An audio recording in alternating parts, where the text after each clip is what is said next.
going through the alphabet trying to figure out how this evolved and how you guys would explain how could such a thing evolve by chance. It is my contention, and has been for a long time, that evolution is a religion. You have to believe in it. There is no scientific evidence for any of these things forming themselves by chance, or any animal producing a different kind of animal. None. There is no scientific evidence. You have to believe in it. We went through the A, B, C, D, E. You can go through all the previous ones, H, I, J, K, L, M, N, O, and now P. Now tonight I'm going to give you evolutionists lots of targets to shoot at. Pick any one of these animals that start with a P. I could have done 100 more. I just cut it off at 15. We're probably not going to get to cover all 15. I'm just going to mention them, but I'm going to make it easy on you. Pick any one on the list, anyone, and answer, where's the scientific evidence for how this thing evolved? Scientific evidence. The pangolin. How many have ever heard of a pangolin before? 3 of you have. How about the panther? You know what a panther is. How about a parakeet or a parrot or a peafowl, or the penguin or the pelican or the pheasant or the pig, platypus, porcupine, the porpoise, proboscis monkey, the pufferfish, or the puffin? 15 shots at it tonight, guys. Pick one, whatever you'd like. I want all you loyal believers of evolution to pick the easiest of these 15 targets and show me the real science of how it evolved. We've been looking for that for a long time now. I got to see this. Nothing, living or non-living, can be explained by that dumb evolution religion. Nothing. Number 102 on the list is the pangolin. Has anybody ever seen a pangolin before? Kind of like an armadillo, but you'll see. The pangolin, what a fascinating creature. The pangolins, also known as scaly anteaters, are unique creatures that are covered in hard, plate-like scales. They're insectivores, meaning they eat insects, and are mainly nocturnal, meaning they come out at night. Okay. Their name, pangolin, is derived from Malay word pangolin, which loosely translates to something that rolls up. The pangolin. They're very famous in China. They make good pets. There's a little baby pangolin. We need one around here, don't we? Yes. Yeah. There are 8 different species of pangolin. 4 of them live in Africa and 4 live in Asia. There's this map shows the African varieties and the Asian varieties. I would suspect that probably all 8 pangolins had a common ancestor. Would anybody like to take a wild guess of what it was? Cactus. You do not get the prize. Okay. The Bible says they will bring forth after their kind. Know your pangolins. There are 8 varieties of pangolins. They can climb trees really well, believe it or not. Really sharp claws. They dig right in and climb the tree. A face only a mother could love. I found this, Ripley's Believe It or Not. How many remember Ripley's Believe It? As a kid, I used to read all those things, you know. A pangolin's tongue connects at its pelvis, and when fully extended is longer than its entire body. The tongue goes all the way back and connects down at the pelvis. Who figured that out? I don't know, but I almost, never mind, I won't say I've met some people like that, but okay. Here's a baby pangolin. We definitely need one around here. All the girls go, oh, isn't that so cute? Here's the mama rolled up and the pangolin baby sitting on mama. The mama carries him around on the tail. And when they get too big for a ride on the tail, they get on their back. And at some point she says, Junior, get off. Get your own job, okay? Go find your own insects. We're done, right? Grow up, okay? The pangolin is known as the spiny anteater. They are mammals, but have keratin scales over their bodies, which is like your fingernails, keratin. They roll up in a ball in defense like an armadillo or a hedgehog. Recent genetic studies show the pangolins are related to neither anteaters, despite the fact that they eat ants, nor armadillos. So what did they evolve from? I like Jackie Chan here. Let's see, I got to click on this. Is that right? Yep.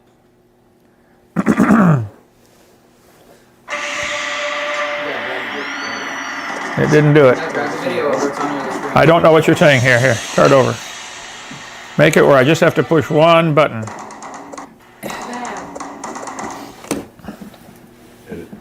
Edit.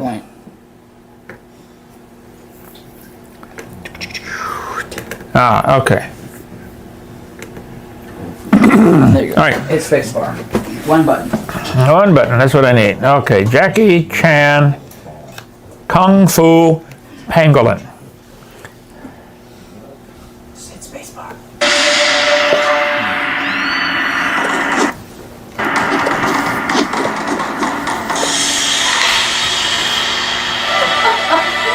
Yes.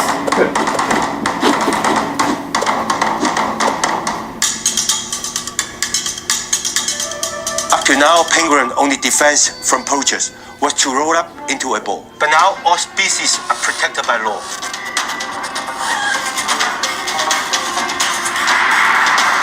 So please never buy penguin meat or stew. When the buying stop, the killing can too. A pangolin, endangered creature in, let's see, Alt tab? Yep. Okay. No, one more time, down, okay. The pangolin is actually a delicacy. They eat them over there. Not only do they eat the pangolin, they say it has special medicinal properties. Who started this? Nobody knows. But the animal itself is eaten, but a greater danger arises from the belief that the scales have medicinal value. Fresh scales are never used, but dried scales are roasted, ashed, cooked in oil, butter, vinegar, boy's urine, or roasted with earth or oyster shells to cure a variety of ills. Dinner tomorrow. Dinner tomorrow, the chef says. You're fired, okay. Just cut fingernails. It tastes the same. Pangolin scales. They at the airport in, I think it was Malaysia, they confiscated a bag of, I think they said 3 tons of pangolin scales. This is like buying used fingernails. Like, who on earth? Anyway, pangolins feed on ants, termites, or other insects. They use their long, narrow tongues to probe insect nests and extract their prey. The pangolin's scales grow out of the animal's skin. They are regularly shed and replaced both as the animal grows and throughout its life, which may be 10 years or more. They walk on 2 legs. Whoa. Generally walk around on 2 legs, looking for ants, and their tail balances them. So I tried to figure out, what on earth did this creature evolve from? What's the great-great-great-great-grandpa of a pangolin? And it's not a cactus, okay? Latest pangolin family tree provides key to tracking the world's most trafficked mammal. So I read the article. One of the Earth's most evolutionary unique species is also the world's most trafficked mammal, pangolins, or scaly anteaters. A new study from the Smithsonian Conservation Biology Institute and partners presents the most comprehensive evolutionary family tree of the 8 known species of pangolins and provides a tool. They decided the pangolin is related to the bobcat. A rhino. Via the camel. Or the rhino, or camel, or the bat. Obviously, you can see the similarity between a bat and a pangolin. Yeah, who can't see the similarity? You need to be, well, you need to be educated, okay? So they call it convergent evolution.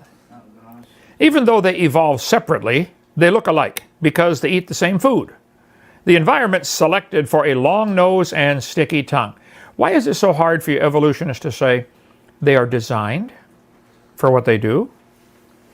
Did it get the long nose first or the long tongue first? What if it had all the ability to eat all the insects but didn't have the long tongue to get them? For millions of years, they all starved. But they draw these family trees. Yes, boys and girls, the pangolin evolved from other pangolins. I agree with that.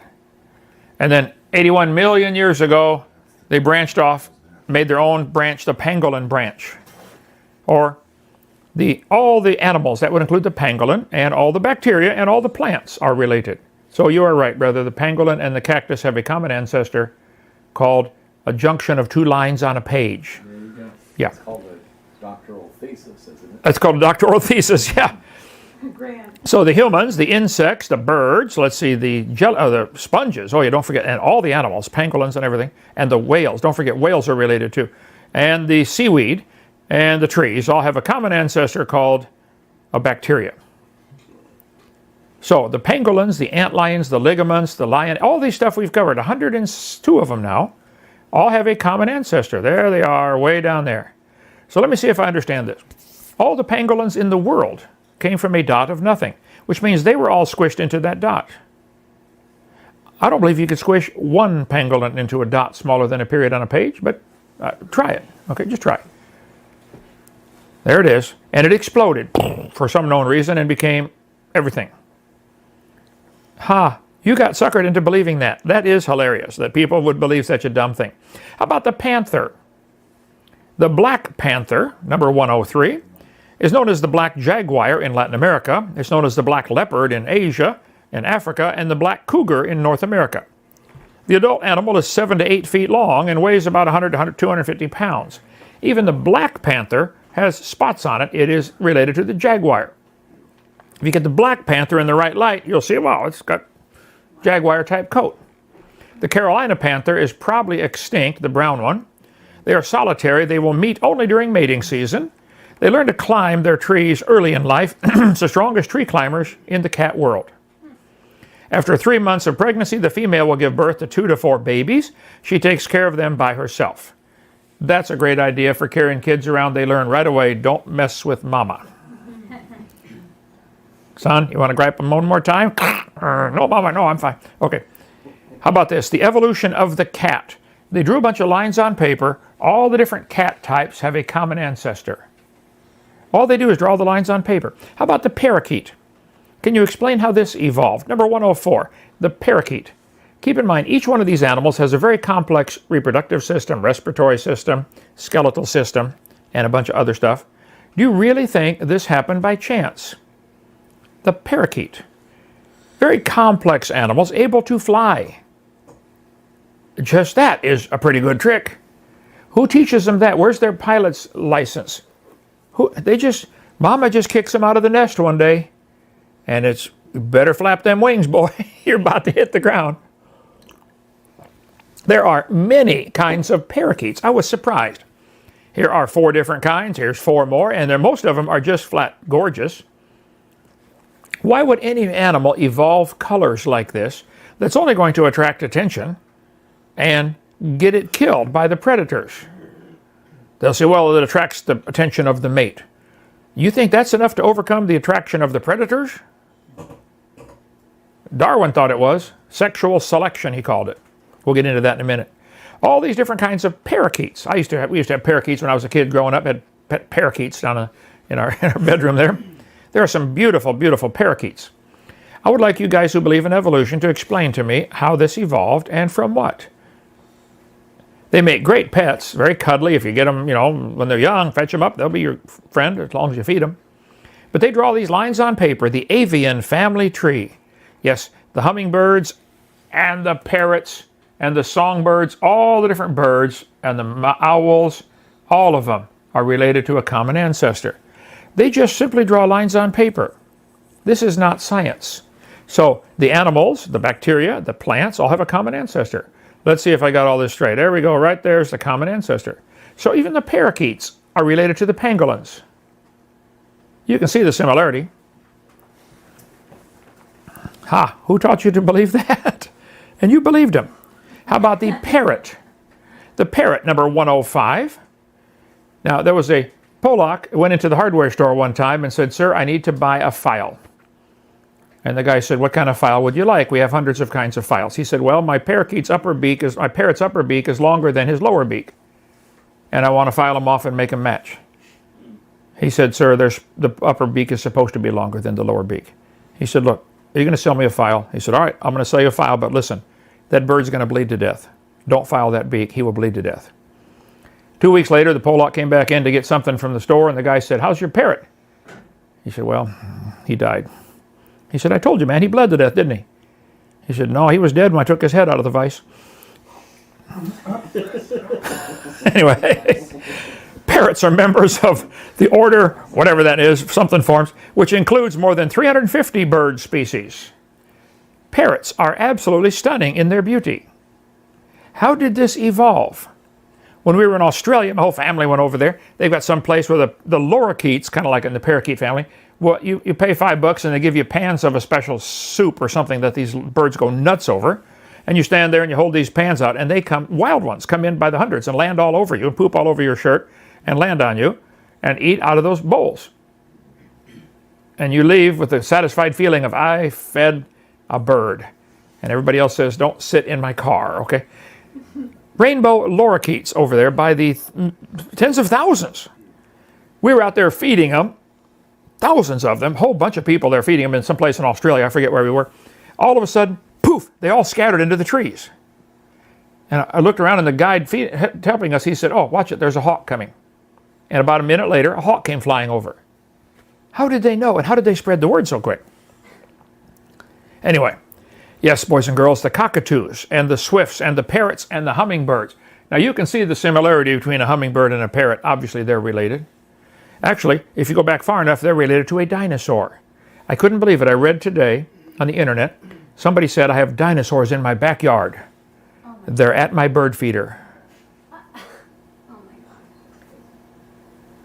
I'm sure the devil who made up this whole dumb idea, his demons are absolutely laughing that people would believe such a dumb idea that birds and dinosaurs are related.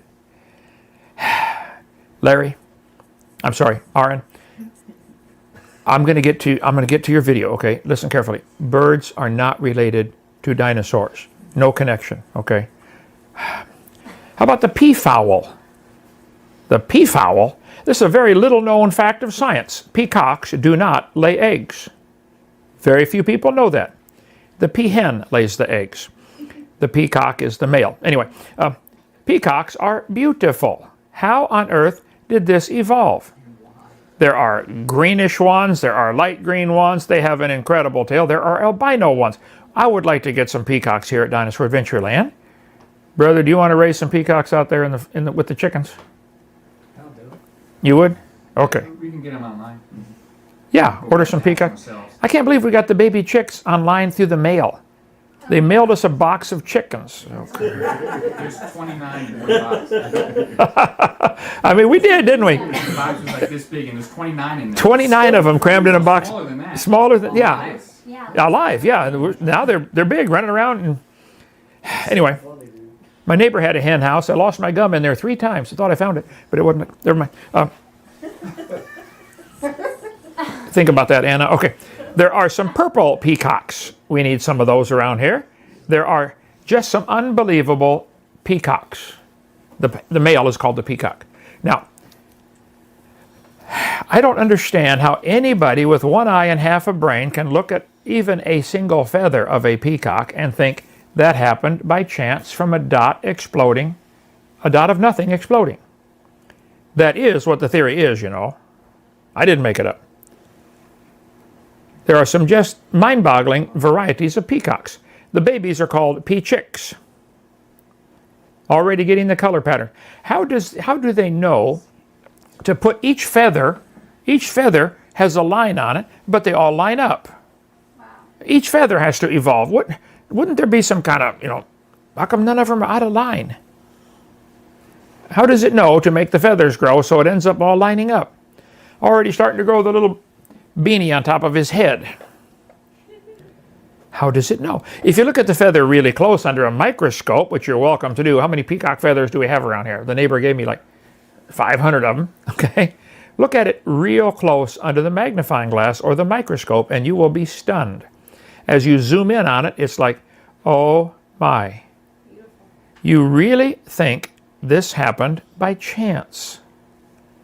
Why can't they see, there's a designer. I just am boggled that somebody can't see design when they look at a peacock feather. The male peacock has a lot of showy feathers. One would think that these would not appear in evolution. They would be noticeable to predators. Duh. Where's the peacock hiding? Oh, okay. Like the chicken going around. Well, who was that? They developed a glow-in-the-dark rabbit. Yeah. How long is that going to last in nature? Yeah, where all the coyotes run around. Where'd the rabbit go? Oh, dinner. They would think it would be noticeable to predators and would get the peacock stuck, so it would not be able to escape from predators to get food. However, peacocks use their feathers to attract peahens. And you think that's going to overcome the damage it would do to have these giant feathers? How about this one? How peacocks got their colorful tails. I tried to Google, how did this evolve? And some of the answers will blow your mind. Down at the bottom it says, researchers find that males can respond quicker than females to sexual selection, resulting in glitzier garbs like the male peacock's tail feather, which outshows any drab peahen. What? The male peacock's tail, this is right from that article, was a very vexing problem for the father of evolutionary theory, Charles Darwin, who struggled to explain why the bird should have such a seemingly burdensome trait. This tail is not only beautiful, it's huge to haul around. I would think 99.9% of his lifetime, it's in the way. Right? Darwin finally struck upon the idea of sexual selection, which posits that extravagant traits like the peacock's colorful fan of feathers provides an advantage in the competition for mates that outweigh other disadvantages. Do you really, really believe that? Richard Plum wrote a book, it's been published, a couple different covers on it. The Evolution of Beauty. How did beauty evolve? Sexual selection. That's their answer. That's all they've got. So let's see. All the birds, the peacock, the chicken, all of them are related to a common ancestor. How do we know? They drew lines on paper. Look at this. The peacock and the lizard are related. Oh, the chicken, the peacock, the turkey, the duck, the flycatcher, and the zebra finch, all related if you go back millions of years ago. Let me translate that, boys and girls. Anytime you see this in a book right here, MYA, it means long ago and far away. Deep in your imagination. It's a fairy tale. Deep in your imagination, SpongeBob, okay? National Pornographic, today, okay? All life on Earth evolved from a single-celled organism that lived roughly 3.5 billion years ago. A new study seems to confirm. The study supports the widely held universal common ancestor theory, first proposed by Charles Darwin more than 150 years ago. You really think a peacock came from an amoeba? So the peacocks, the parrots, the parakeets, pangolins, all of these creatures are related to a common ancestor. That's what they're going to teach your kids tomorrow in school. You might want to get them the video, Lies in the Textbooks. Since you can buy one and get two for free, get a bunch of them and give them to every kid in your public school. And then add my phone number on there. Call Brother Hovind. He'll do a Skype interview with any public school teacher anytime with the whole class. Answer any questions they got. I think we sell business cards too, don't we? Stack of business cards? Yeah. So they got them all lined up here. Let's see, the moss, the algae, the birds. Would that include the peacocks? Birds, okay. All the mammals, all the rayed fin fishes, oh yeah. All the arthropods, all the mollusks, all have a common ancestor. How do we know? They drew lines on paper. They said birds are dinosaurs. There's more lines than they have space to label, so it's just lines for the sake of lines. Right. It's just impressive to the kid, like, whoa, it's been proven. They put it in my book. Okay. So all these creatures, the pelican, the pheasant, the pig, the platypus, the porcupine, you should study the porcupine. By the way, if you get stuck with the porcupine quill, they are hollow, filled with fluid or air pressure, one or the other. You can cut it off and it'll deflate it, and it's easier to pull out. If you don't cut it off and just pull, it's going to rip the skin with it. Who cares? Better yet, don't sit on one, okay? The porpoise, the proboscis monkey, the pufferfish, the puffin guys, pick any one you want. All of these creatures have a very complex skeletal system. They have a complex circulatory system. They have a complex reproductive system, integumentary, that's their skin or feathers or scales. A nervous system, a respiratory system. They have the ability to hear, to see, to smell. Do you realize how complicated those things are? They have the ability to heal themselves. Now, when did that evolve? What if the animals were evolving along just fine, and then they get hurt? Don't you have to already have the healing mechanism in place to work? Healing mechanism is very complicated. Ask any nurse. Very complicated, or doctor. They have the ability to grow, to heal, respond to their environment. They can do lots of things. All of them have that. I would just like to know, how did this evolve? All the followers of the evolution religion, please help me out here. You believe this happened by chance over billions of years. How? Anyone. Give you 15 targets tonight. Millions of years ago, torrential rains created the oceans. And swirling in the waters of the oceans is a bubbling broth of complex chemicals. Whew. Progress from a complex chemical soup to a living organism is very slow. Life on Earth may have begun in the rocks on the ocean floor. The first self-replicating systems must have emerged in this organic soup. So let's see. Earth began as a hot ball of rock. And by the way, old textbook I mentioned the other night. Take any pictures you can find of evolution being taught in modern textbooks and please send them to, Nick, what is yours again? Video support at Dr. Video support at drdino.com. Take a good clear picture or scan it in, get it to Nick, label which book it comes from, what page number. We're going to update all the slides with 2018 or 2019 textbooks, just so you can see it hasn't changed. They're using this as a cover story, to a smoke screen, so you don't look at the fact. This is what they've taught for the last 50 years. 3.9 billion years ago, it rained on the earth. Oh, it rained and rained and rained. And in the oceans, the first living organisms appeared. This is the typical propaganda. 13.798 billion years ago, and 10 weeks now, was a big bang. And then the earth cooled 4.6 billion years ago, and it rained on the rocks for millions of years and turned them into soup. And the soup came alive 3 billion years ago. So Grandpa was soup. Now, if that's not what you devotees to evolution believe, show me. Show me where we came from. Did the universe come from nothing? That's what you teach. That's what your books say. If you say that's not part of evolution, then would you please help me get that at least out of the science books, because it's not science. That's their latest excuse they've been using in these debates. They say, that's not even part of evolution. Okay, well then get it out of the science books. Let's start a committee to remove all the Big Bang references from the science books, because it's not part of science. And let's remove all the evidences to life coming from non-living material.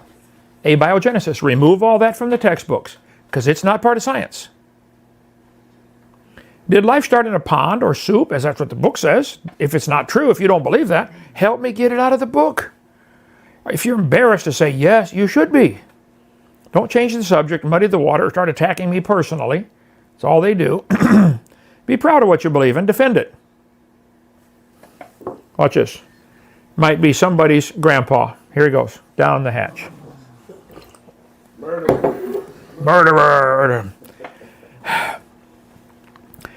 How did it happen? So let's see. The animals, the bacteria, the plants, the pangolin, all of them came from a common ancestor. How do we know? We got lines on paper. All of them. That's what they teach. Every kid's going to face. I think that's most illogical. I would suggest those of you who've chosen to believe in evolution, and it's a choice and it's a belief, stop and think. I like this one. It sort of makes you stop and think, doesn't it? Now, listen carefully. Stop and think before you pull that trigger, okay? That is going to hurt somebody's eye really bad, okay?